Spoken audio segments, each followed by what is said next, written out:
నమస్తే INB news కి స్వాగతం. ముందుగా బులెటిన్ లో హెడ్లైన్స్.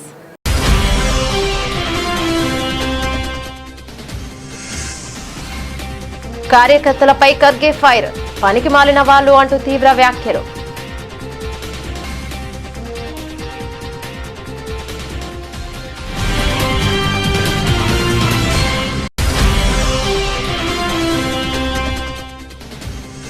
తన కూతురిని పరీక్షా కేంద్రంలోకి అనుమతించాలని కిందపడి బోరున విలపించిన తండ్రి. నీట్ పరీక్ష రాయలేకపోయిన 3 విద్యార్థినులు.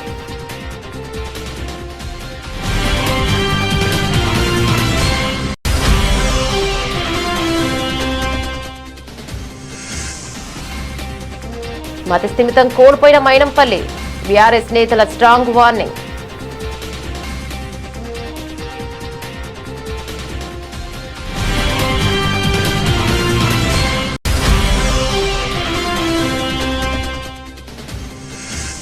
విద్యార్థుల మృతిపై ఎంపీ వైఎస్ అవినాష్ రెడ్డి సీరియస్. అక్రమ ఇసుక గోతుల్లో పడి చనిపోయిన వారికి న్యాయం చేయాలని జిల్లా కలెక్టర్ కి ఫోన్.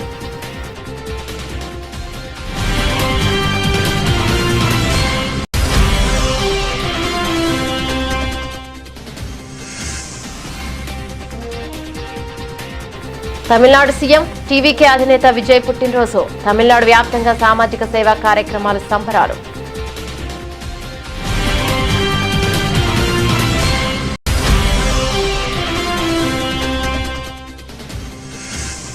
బీజేపీ రాష్ట్ర అధ్యక్షుడు ఎన్ రామచంద్రరావు ముఖ్యమంత్రి రేవంత్ రెడ్డికి లేఖ.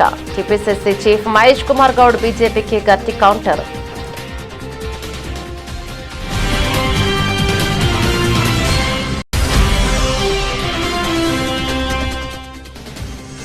సిపి నేతలు నిర్వహిస్తున్నవి ఆత్మీయ సమావేశాలు కావు, ప్రజల తిరస్కారం, ప్రజలే తగిన బుద్ధి చెబుతారన్న మంత్రి కందుల దుర్గేష్ ఎద్దేవా.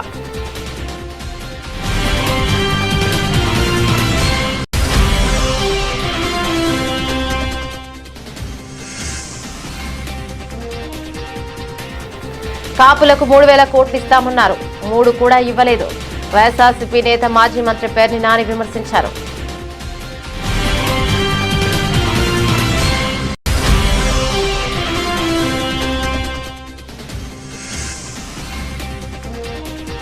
కాంగ్రెస్ పాలనలో రైతులు పరేషాన్, కరెంటు ఎప్పుడు వస్తుందో తెలియక రేవంత్ పాలనలో తీవ్ర ఇబ్బందులు.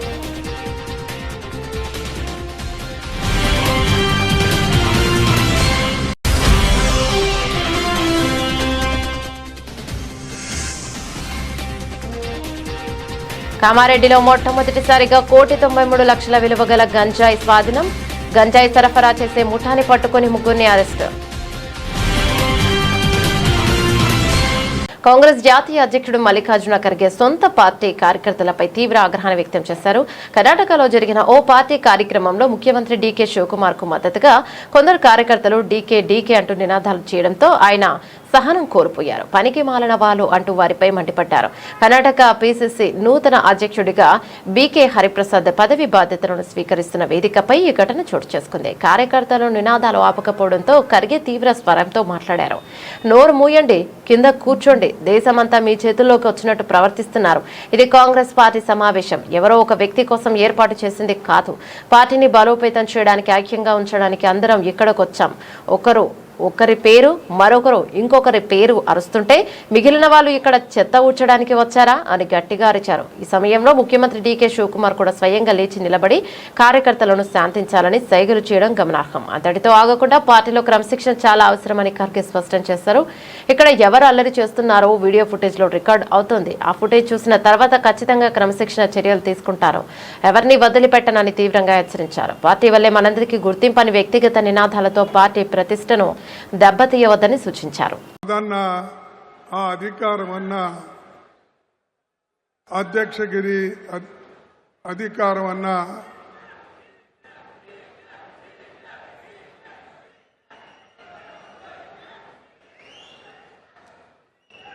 ಆಯ್ತಾ ಇದಿಷ್ಟು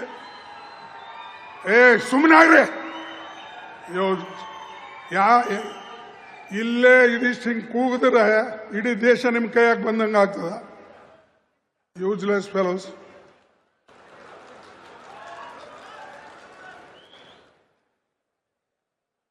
ಯಾವಾಗಲೂ ಇದು ಕಾಂಗ್ರೆಸ್ ಪಕ್ಷದ ಇದು ಮೀಟಿಂಗ್. ಇದರಲ್ಲಿ ಯಾವ ಒಂದು ವ್ಯಕ್ತಿ ಮತ್ತು ಮೀಟಿಂಗ್ ಅಲ್ಲ. ಎಲ್ಲರೂ ಸೇರಿ ಪಕ್ಷಕ್ಕೆ ಒಂದುಗೂಡಿಸ್ತಕ್ಕಂಥ ಫಂಕ್ಷನ್ಸ್ ಇದು. ಯಾರೇ ಒಬ್ಬರು ಒಂದು ಹೇಳೋದು, ಇನ್ನೊಬ್ಬರು ಒಂದು ಕೂಗೋದು, ಬಾಕಿಯವರು ಅದಕ್ಕೆ ಬಂದಾರ? ಕಸ ಗೂಡ್ಸಕ್ ಬಂದಾರ?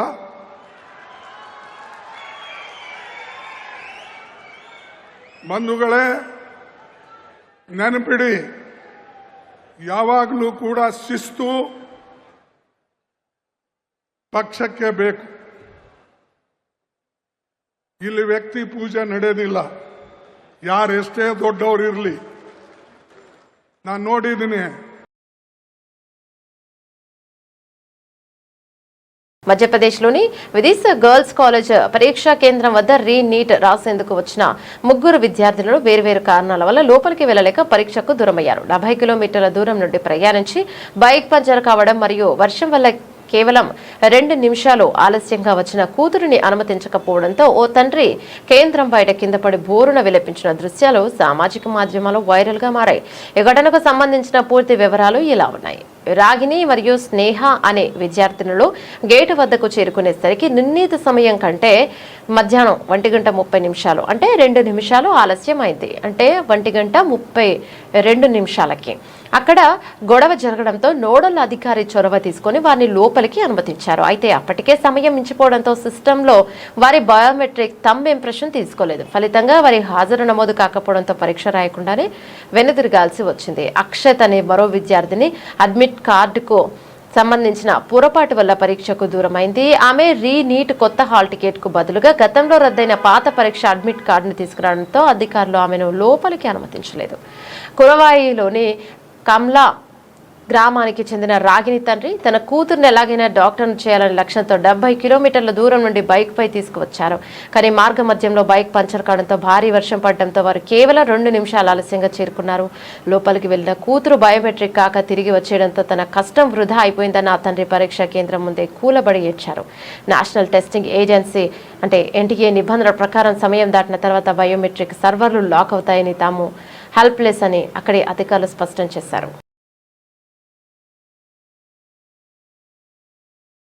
ఇందిరమ్మ ఇండ్ల పేరిట కంటోన్మెంట్ లో 8 ఎకరాల ప్రభుత్వ భూమిని కబ్జా చేసేందుకు మైనంపల్లి అనుచరులు యత్నిస్తున్నారని కార్పొరేషన్ మాజీ చైర్మన్ మన్నె క్రిషాంక్ ఆరోపించారు. మైనంపల్లి హీరో కాదని, ఆయన బెదిరింపులకు బీఆర్ఎస్ లో ఎవరు భయపడబోరని తేల్చి చెప్పారు. ఎస్బీఐ భూముల వ్యవహారంలో కేటీఆర్ పాత్ర ఉందని నిరాధార ఆరోపణలు చేయడానికి ఖండించారు. కేటీఆర్ పై దుష్ప్రచారం చేయడం, కేసుల పేరిట వేధించడం కాంగ్రెస్ నాయకులకు అలవాటైపోయిందని విమర్శించారు. 2014లో 3 పార్టీలు మారిన ఘనత హనుమంతరావుకే దక్కిందని ఎద్దేవా చేశారు. ఆయన ఎంత మొత్తుకున్నా కాంగ్రెస్ లో ప్రాధాన్యం దక్కదని స్పష్టం చేశారు. మైనంపల్లి పిచ్చి మాటలు కాదు, ఎక్కడికి పోవాలనుకుంటున్నారు, సమయం స్థలం చెప్పండి, చర్చించేందుకు సిద్ధమని పునరుద్ఘాటించారు. అంతేగాని ఆయన రౌడీ చేష్టలకు భయపడబోమని స్పష్టం చేశారు. మైనంపల్లి హనుమంతరావు అనే వ్యక్తి నిజంగా బాధేస్తుంది ఆలోచిస్తుంటే. మానసికంగా ఏదో ఆయనకు ఒక చికిత్స అవసరం ఉన్నట్టుంది, సన్ స్ట్రోక్ ఉన్నట్టుంది. వాళ్ళ కొడుకు చేయబట్టి ఆయన రాజకీయంగా ఇవాళ ఆయనకు పని లేకుండా పోయింది కాబట్టి ఆయన ఏం మాట్లాడుతుండో, అటు మల్కాజ్గిరికి కాకుండా ఒకసారి మెదక్ అంటాడు, ఒకసారి సిద్దిపేట అంటాడు, నిన్న సిరిసిల్ల అంటుడు, మల్కాజ్గిరి అంటుండు, దోబికా కుత్తానా ఘర్కానా ఘాట్కా అని హిందీలో గిందికే అన్నారు కావచ్చు. అదే ఏం మాట్లాడుతున్నావు నువ్వు? ఎందుకంత ఏమంటాడు? ఇప్పుడు రౌడీయిజం అని రాష్ట్రంలో జరుగుతున్నదాన్ని అనగానే నన్ను రౌడీ అని అంటావా అని అంటే ఆయన లోపటున్న గిల్టీ ఫీలింగ్. అవును, మరి ఆనాడు నువ్వు ఏ పార్టీలో అవుతున్నావో, టీడీపీలు ఉన్నప్పుడు ఆనాడు అదే ప్రభుత్వం కదా, అప్పుడు వాళ్ళు నిన్ను తడిపారు చేసిర్రు, నగర బహిష్కరణ చేసిర్రు. తర్వాత నువ్వు ఎంపీ టికెట్ తెచ్చుకుందాం అనుకున్నావు. రికార్డు అసలు 8 ఏప్రిల్ 2014 అనేది ఈ రాష్ట్రంలో ఒక రాజకీయ రికార్డు అది. ఎందుకంటే ఒక్క వ్యక్తి ఒకటే రోజు 8 ఏప్రిల్ 2014 ఈ డేట్ చెక్ చేసుకోండి అందరు కూడా. పొద్దున బ్రేక్ఫాస్ట్ టైంకి వైఎస్ఆర్ కడప జిల్లా చక్రాయపేట వద్ద అక్రమ ఇసుక క్వారీ గోతుల్లో పడి ఇద్దరు విద్యార్థులు జయంత్ రెడ్డి, రాజవర్ధన్ రెడ్డి మృతి చెందిన ఘటనపై కడప ఎంపీ వైఎస్ అవినాష్ రెడ్డి తీవ్ర ఆగ్రహాన్ని వ్యక్తం చేశారు. బాధిత కుటుంబాలకు పూర్తి న్యాయం జరిగే వరకు మరియు ప్రభుత్వం నుంచి స్పష్టమైన హామీ వచ్చే వరకు అక్కడి నుండి కదిలేది లేదని ఆయన స్పష్టం చేశారు. చక్రాయపేట పరిధిలోని కుమార కాలువ వద్ద జరిగిన ఈ దుర్ఘటనలో ఇద్దరు చిన్నారులు ప్రాణాలను కోల్పోయారు. ప్రమాదానికి ప్రభుత్వ నిర్లక్ష్యమే కారణమని ఎంపీ ఆరోపించారు. నిన్న రాత్రి నుంచి మృతదేహాలతోనే బాధితులు, గ్రామస్తులు ఘటనా స్థలంలో నిరసన చేపట్టారు. వారికి మద్దతుగా ఎంపీ అవినాష్ రెడ్డి కూడా అక్కడే ఉండి సంఘీభావాన్ని ప్రకటించారు. ఈ ప్రాంతంలో జరుగుతున్న అక్రమ ఇసుక మైనింగ్ ను తక్షణమే నిలిపివేయాలని ఆయన గట్టిగా డిమాండ్ చేశారు. వైఎస్ అవినాష్ రెడ్డి చొరవతో కడప జిల్లా collector doctor Cherukuri Sridhar phone ద్వారా బాధిత కుటుంబాలకు కింది హామీలను ఇచ్చారు. మృతి చెందిన చిన్నారుల కుటుంబాలకు 5 లక్షల ఆర్థిక సహాయం, బాధిత కుటుంబాలకు 5 సెంట్ల చొప్పున భూమిని మంజూరు చేస్తామని కలెక్టర్ హామీనిచ్చారు. ఇక్కడ పక్కన ఎక్స్కవేటర్ పనిచేస్తా ఉండింది ఈ శాండ్ మైనింగ్ కి సంబంధించింది. కనీసం ఆ పిల్లల బాడీలు గాలింపు చేస్తే ఆ పిల్లల బాడీలు తీయడానికి గాలింపులో భాగంగా కొంచెం గాడి తీయండి అయ్యా మిషన్ తో, ఎక్స్కవేటర్ తో అంటే లేదని చెప్పి వాళ్ళు బిజీగా ఇసుకెత్తుకునే పనిలోనే ఉన్నారు తప్ప ఇంకా కనీసం చనిపోయిన తర్వాత గాలింపులో కూడా కోఆపరేట్ చేయలేదు. 100 మంది అప్పటికే ఎత్తుకులాడుతున్నారు. కనీసం ఆ మిషన్ తో కొంచెం గాడి తీయడానికి కూడా కోఆపరేట్ చేయలేదు. ఇక్కడ శాండ్ మైనింగ్ వల్లనే కేవలం ఇష్టం వచ్చినట్టు గుంతలు పెట్టడం వల్లనే, దట్టు మరీ లోతైన గుంతలు పెట్టడం వల్లనే పూర్తిగా 2 పిల్లలు చనిపోవడం జరిగింది sir.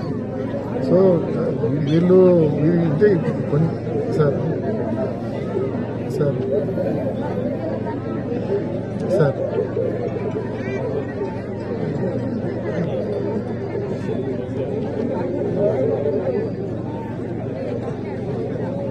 Sir sir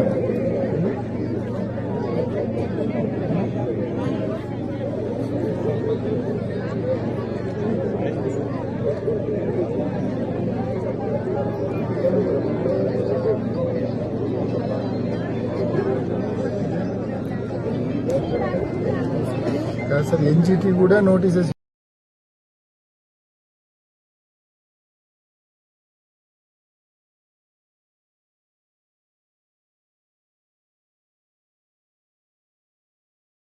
Tamil Nadu CM TVK అధినేత విజయ్ పుట్టినరోజు నేడు. ఈ సందర్భంగా తమిళనాడు వ్యాప్తంగా సామాజిక సేవ కార్యక్రమాలు, సంబరాలు మిన్నట్టాయి. ఇందులో భాగంగా తూతుకుడి ప్రభుత్వ ఆసుపత్రిలో సీఎం పుట్టినరోజు నాడే జన్మించిన 6 నవజాత శిశువులకు స్థానిక ఎమ్మెల్యే, తమిళనాడు మత్స్యశాఖ మంత్రి శ్రీనాథ్ ప్రత్యేకంగా బంగారు ఉంగరాలను బహుకరించారు.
బీజేపీ రాష్ట్ర అధ్యక్షుడు ఎన్ రామచంద్రరావు ముఖ్యమంత్రి రేవంత్ రెడ్డికి ఒక లేఖ రాశారు. కాంగ్రెస్ ప్రభుత్వం అధికారంలోకి వచ్చి 2.5 ఏళ్లు గడుస్తున్నా ఎన్నికల సమయంలో ఇచ్చిన 6 గ్యారెంటీలను అమలు చేయడంలో విఫలమైందని ఆయన ఆరోపించారు.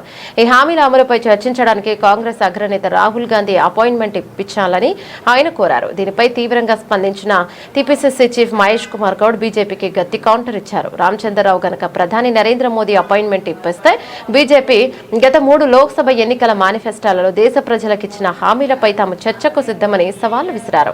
ఏడాదికి 2 కోట్ల ఉద్యోగాల కల్పన, ప్రతి పేదవాడి ఖాతాలో 15 లక్షల జమ మరియు రైతు ఆదాయం రెట్టింపు చేయడం వంటి మోదీ ప్రభుత్వం ఇచ్చిన హామీలు ఏమయ్యాయని మహేష్ కుమార్ గౌడ్ ప్రశ్నించారు.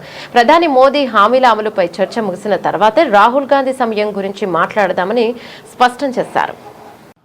రామచంద్రరావు గారు ముఖ్యమంత్రి గారికి లేఖ రాస్తూ రాహుల్ గాంధీ గారి సమయం ఇస్తే మేము వచ్చి మీరు ఇచ్చిన వాగ్దానాల గురించి అడుగుతానని మాట చెప్పినారు.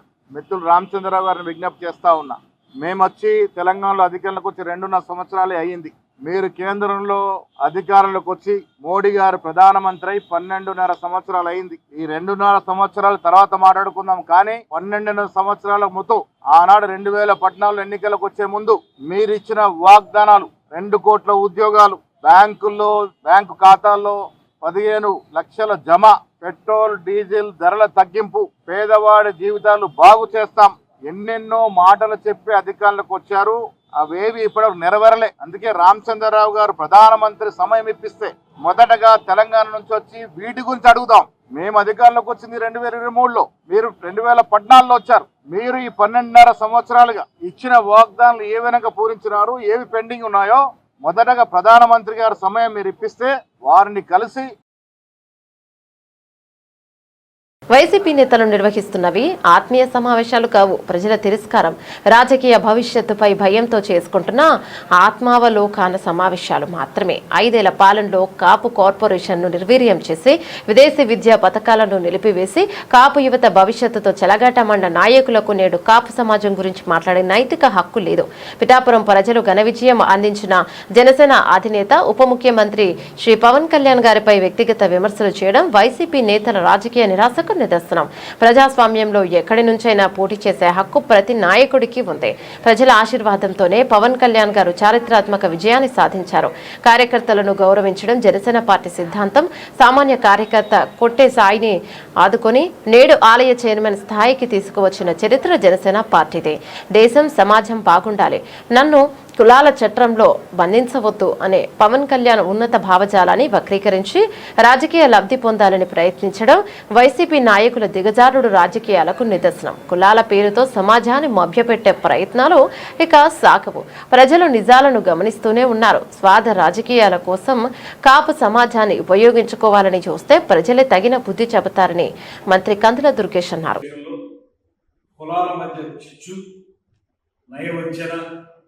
అనేటువంటి ఒక పెద్ద డ్రామాలో వైసీపీ కాంగ్రెస్లందరూ కూడా పాత్రధారులు. ఆ డ్రామానే ఇవాళ మనకు చూపించడం జరిగింది. ఆ రోజున జగన్మోహన్ రెడ్డి గారి 5 సంవత్సరాల పరిపాలన కాలంలో కాపు కార్పొరేషన్ ని నిర్వీర్యం చేసి అంతకుముందు తెలుగుదేశం జనసేన ఆధ్వర్యంలో కాపు కార్పొరేషన్ ఇచ్చినటువంటి నిధుల్ని ఏమాత్రం ఇవ్వకుండా ఏ ఒక్క పేద కాపు విద్యార్థికి కూడా సహకారం అందించినటువంటి సమయంలో మీరందరూ ఎక్కడ ఉన్నారు? మీరు ఒక అధికారంలో ఉన్నారు కదా, ఎందుకు మాట్లాడారు? ఆ రోజున 2014 నుంచి 19 వరకు విదేశీ విద్యా నిధి అనేటువంటి పథకం కింద అనేక మంది కాపు యువతకి నిధుల్ని సమకూర్చి వారందరూ కూడా గ్లోబల్ లీడర్స్ గా ఎదగడానికి ఆ ప్రభుత్వం కృషి చేస్తే ఇవాళ మీ 2019 నుంచి 24 ఈ ప్రభుత్వం అక్కడ విదేశీ విద్య ద్వారా వెళ్ళినటువంటి వాళ్ళకి సరైనటువంటి నిధులు సమకూర్చకుండా వారిని ఇబ్బందులు పెట్టినటువంటి వాస్తవం కాదా? ఆ రోజులు మీరందరూ ఏం చేశారు? విద్యార్థులకు ఏమన్నా పాస్టర్ గారు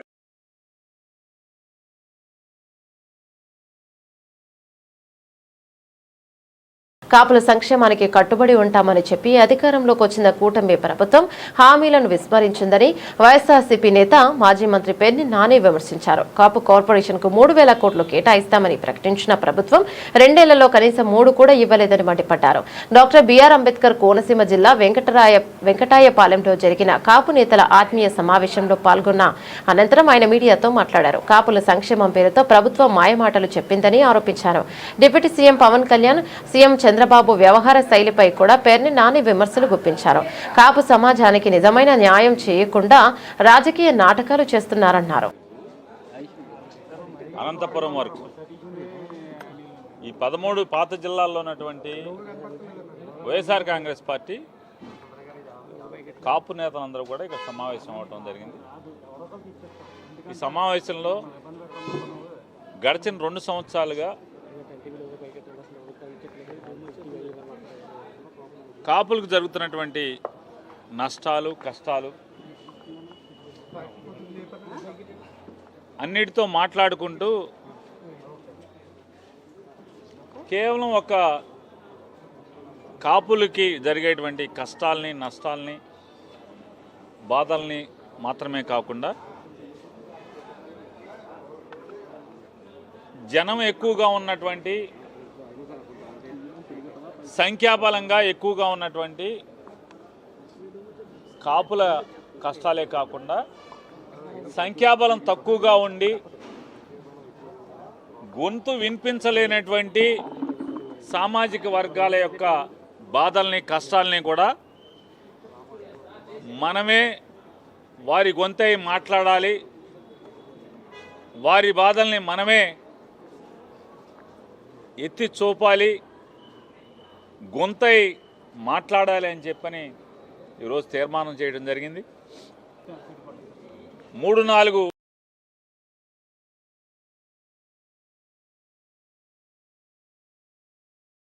మాజీ మంత్రి BRS deputy floor leader Harish Rao ఈరోజు అచ్చంపేట వెళ్తుండగా మార్గ మధ్యలో కడతాల్ వద్ద ఫెర్టిలైజర్ షాప్ దగ్గర ఆగి రైతుల సమస్యలను అడిగి తెలుసుకున్నారు. ఎల్లయ్య అనే రైతుతో హరీష్ రావు మాట్లాడగా ప్రస్తుత కాంగ్రెస్ పాలనలో అన్నదాతలు పడుతున్న గో సఖాలకు కట్టినట్లు కనిపించింది. యూరియా దొరికిందని హరీష్ రావు అడగగా అసలు యూరియా దొరకడం లేదని ఎల్లయ్య ఆవేదన వ్యక్తం చేశారు. స్మార్ట్ ఫోన్లలో ఆన్లైన్ బుకింగ్ చేస్తేనే ఇక యూరియా ఇస్తామంటున్నారని, తమ దగ్గర ఉన్నవి కీప్యాడ్ చిన్న ఫోన్లు కావడం, ఆన్లైన్ చేయడం రావడం లేదన్నారు. షాప్ దగ్గరికి వెళ్లేసరికి స్టాక్ అయిపోయిందని చెప్తున్నారని, చేసేదేం లేక బ్లాక్ లో యూరియా బస్తాలు తెచ్చుకోవాల్సి వస్తోందని తెలిపారు. అంతేకాకుండా యూరియా కావాలంటే తమకు ఏమాత్రం అవసరం లేని ఇతర మందుల ప్యాకెట్లను కూడా ఖచ్చితంగా కొనాలని షాప్ల వాళ్ళు బలవంత పెడుతున్నారని రైతు వాపోయాడు. ఇక కరెంటు పరిస్థితి గురించి అడగగా కరెంట్ ఎప్పుడు వస్తుందో ఎప్పుడు పోతుందో అసలు అర్థమే కావడం లేదన్నాడు. గత యాసంగిలో వడ్లు, మక్కలు అమ్మినప్పుడు కొనుగోలు కేంద్రాల్లో విపరీతంగా తరుగు తీసి నష్టపరిచారని ఎల్లయ్య చెప్పాడు. అలాగే పాల బిల్లుల విషయంలోనూ ప్రభుత్వం రైతులను ఆగం చేస్తోందని వివరించాడు.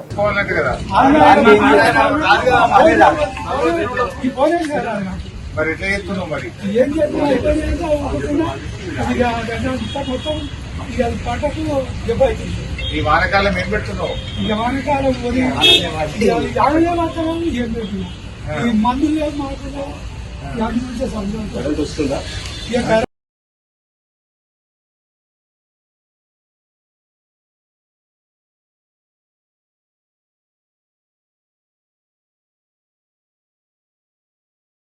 కామారెడ్డిలో మొట్టమొదటిసారిగా 1,93,00,000 విలువ గల గంజాయి స్వాధీనం. గంజాయి సరఫరా చేసే ముఠాని పట్టుకుని ముగ్గురిని అరెస్ట్ చేసి రిమాండ్కు తరలించినట్లు జిల్లా ఎస్పీ రాజేష్ చంద్ర తెలిపారు. జిల్లా ఎస్పీ కార్యాలయంలో నిర్వహించిన విలేకరుల సమావేశంలో వివరాలను వెల్లడించారు. కామారెడ్డి జిల్లా మీదుగా గంజాయి అక్రమ రవాణాను చేస్తున్న ముఠాను దేవునిపల్లి పోలీసులు భగ్నం చేసి పట్టుకున్నారని అన్నారు. ఒడిషా నుంచి మహారాష్ట్రకు అక్రమంగా తరలిస్తున్న గంజాయిని కేశంపల్లి జాతీయ రహదారిపై పోలీసులు పట్టుకున్నారు.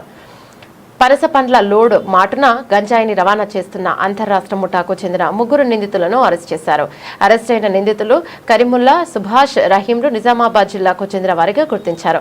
వారి వద్ద 1,93,347 కిలోల 128 గ్రాముల గంజాయిని స్వాధీనం చేసుకున్నారు.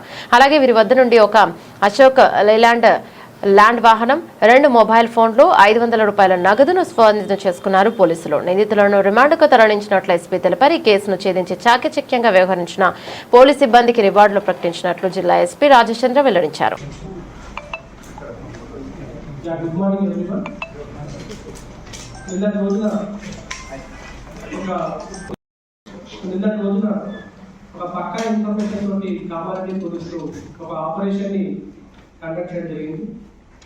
ఈ ఆపరేషన్ లో సుమారుగా 5 స్పెషల్ టీమ్స్, 5 సబ్ ఇన్స్పెక్టర్లు, ఇన్స్పెక్టర్లు మొత్తం కూడా మన డిఎస్పీ గారి ఆధ్వర్యంలో ఒక స్పెషల్ టీమ్స్ ఏర్పాటు చేసి ఈ ఆపరేషన్ కండక్ట్ చేసి సుమారు 387 కిలోల హై క్వాలిటీ, ఫైనెస్ట్ క్వాలిటీ శిలావతి గంజాయి కూడా పట్టుకోవడం జరిగింది.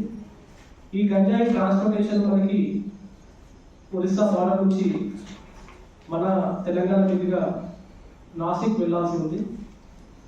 వీళ్ళు రూట్స్ అన్ని కూడా చేంజ్ చేసుకుంటూ ఈ క్వాంటిటీ కూడా పనస పళ్ళ మధ్యలో కింద దాన్ని దాచిపెట్టి ట్రాన్స్పోర్ట్ చేస్తున్నారు. వీళ్ళకి ముందు కూడా పక్కగా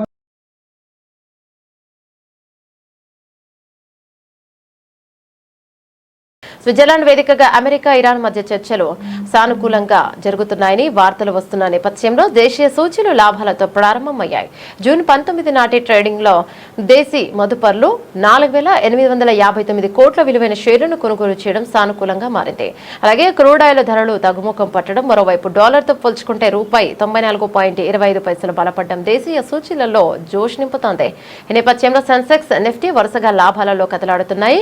ఇక సెషన్ ముగింపు 76,802తో పోల్చుకుంటే సోమవారం ఉదయం దాదాపు 360 పాయింట్ల లాభంతో మొదలైన సెన్సెక్స్ అదే జోరు కొనసాగిస్తోంది. ఉదయం 9:30 సమయంలో సెన్సెక్స్ 405 పాయింట్ల లాభంతో 77,208 వద్ద కొనసాగుతుంది. మరోవైపు నిఫ్టీ కూడా సెన్సెక్స్ బాటలోనే కొనసాగుతోంది. ఇక ప్రస్తుతం 122 పాయింట్ల లాభంతో 24,135 వద్ద కదలాడుతోంది. సెన్సెక్స్, నిఫ్టీలో Voltas, PB Fintech, Amber Enterprises, PG Electroplast, Cipla మొదలైన షేర్లు లాభాలు ఉన్నాయి. కెమిన్స్, ఓర్నేవా, టీడీ Motherson, Varun Beverages, Inter Global Aviation మొదలైన షేర్లు నష్టాల బాటలో సాగుతున్నాయి. బ్యాంక్ నిఫ్టీ 157 పాయింట్ల లాభంతో ఉంది. ఇక నిఫ్టీ మిడ్ క్యాప్ ఇండెక్స్ 261 పాయింట్ల లాభంతో కొనసాగుతోంది.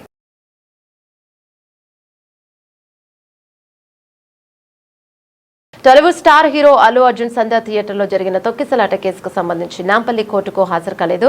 సినిమా షూటింగ్ లో ఉన్నందున వ్యక్తిగత హాజరు నుంచి మినహాయింపు ఇవ్వాలని బన్నీ కోరినట్లు తెలుస్తుంది. కేసులో నిందితులుగా ఉన్న మిగతా 18 మంది కోర్టు ఎదుట హాజరై బాండ్లపై సంతకాలు చేశారు.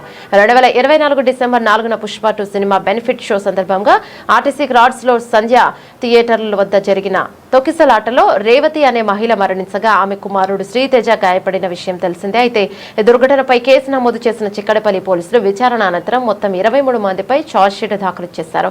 ఈ ఛార్జ్షీట్లో థియేటర్ యాజమాన్యంతో పాటు హీరో అల్లు అర్జున్ ను 11 నిందితుడిగా చేర్చారు. ఈ క్రమంలోనే 19 మంది నిందితులకు కోర్టు ఇటీవల సమన్లు జారీ చేసింది. ఈ రోజు విచారణకు అల్లు అర్జున్ మినహా మిగతా నిందితులందరూ హాజరయ్యారు. వాదనలు విన్న న్యాయస్థానం తదుపరి విచారణను జూలై 6వ తేదీకి వాయిదా వేసింది.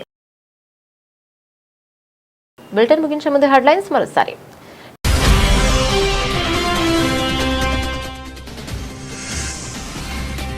కార్యకర్తలపై ఖర్గే ఫైర్, పనికి మాలిన వాళ్లు అంటూ తీవ్ర వ్యాఖ్యలు.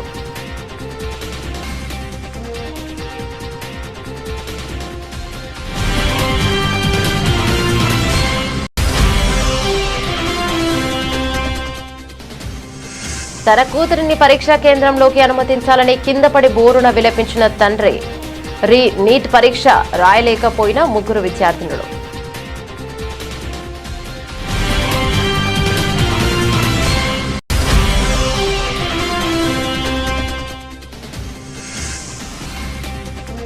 మతి స్థిమితం కోల్పోయిన మైనంపల్లి, బీఆర్ఎస్ నేతల స్ట్రాంగ్ వార్నింగ్.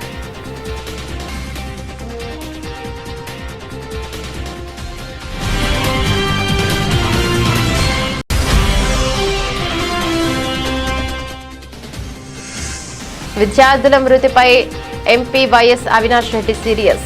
అక్రమ ఇసుక గోతుల్లో పడి చనిపోయిన వారికి న్యాయం చేయాలని జిల్లా కలెక్టర్కి ఫోన్.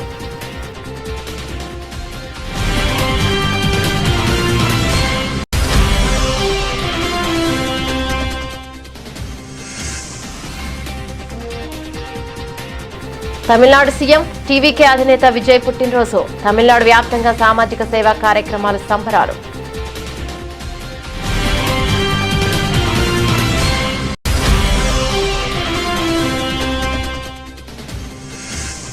బీజేపీ రాష్ట్ర అధ్యక్షుడు ఎన్ రామచంద్రరావు ముఖ్యమంత్రి రేవంత్ రెడ్డికి లేఖ. టీపీసీసీ చీఫ్ మహేష్ కుమార్ గౌడ్ బీజేపీకి గట్టి కౌంటర్.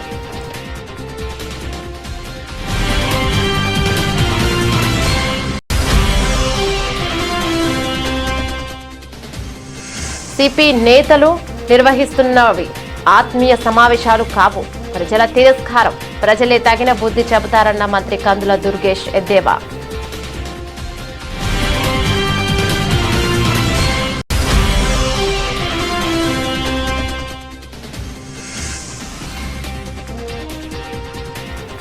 కాపులకు 3,000 కోట్లు ఇస్తామన్నారు, 3 కూడా ఇవ్వలేదు. వైఎస్ఆర్సీపీ నేత మాజీ మంత్రి పేర్ని నాని విమర్శించారు.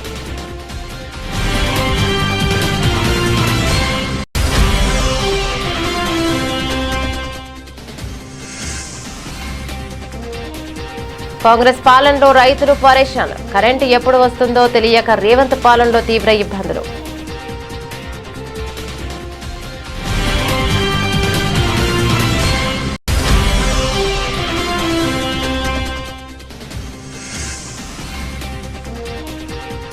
కామారెడ్డిలో మొట్టమొదటిసారిగా 1,93,00,000 విలువ గల గంజాయి స్వాధీనం. గంజాయి సరఫరా చేసే ముఠాని పట్టుకుని 3 అరెస్టు. ఇవి బులెటిన్ అప్డేట్స్. మరో బులెటిన్లో మళ్ళీ కలుద్దాం. అంతవరకు చూస్తూనే ఉండండి.